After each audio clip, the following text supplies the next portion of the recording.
Hi guys, this is Whitney. I know I usually make tutorials about how to care for your cats and rabbits, but today I'm starting a new series on my second passion, swimming, and in particular, mermaiding. So this is going to detail my steps of making my own neoprene mermaid tailskin, and this is part 1.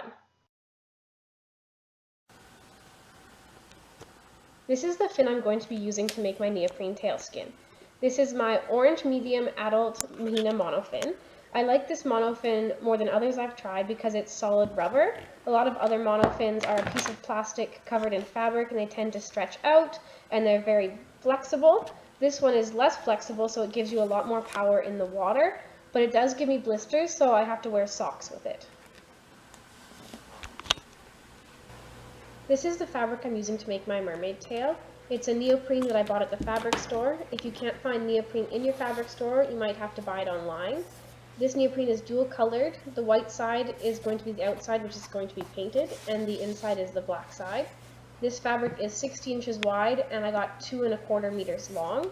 I'm using neoprene because it's not going to stretch and wear as much as other fabrics like spandex or scuba fabric will. I didn't have any pattern paper or paper that was big enough to do one piece for my pattern, so what I did here was taped a whole bunch of pieces of regular size printer paper together so that I can trace my legs on it for my mermaid tail. Here's a tracing of my legs for the mermaid tail.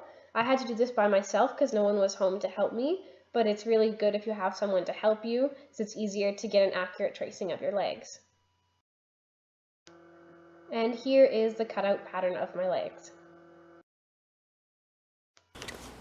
Now I've laid the pattern and the monofin out on the fabric.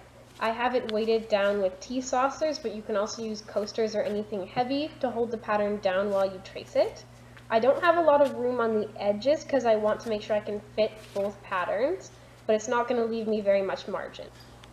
I'm tracing on the black side because this is the side that's going to be out when the patterns are sewn together. So to trace out my pattern, I'm using a white crayon. This is going to make a nice line that I can see when I'm sewing. And here's the pattern after I traced it. As you can see, the white crayon made a nice thick line that's really easy to see. This is going to make it a lot easier when I'm sewing the tail together. Now I've laid down the pattern again going the other direction. It doesn't give me a lot of room where the tip of the tail is between the tail and the other pattern, so when I sew it together there's not going to be a very big seam allowance, but hopefully it's still going to be okay. And here are both patterns ready to be cut out, which is going to be continued in my next video.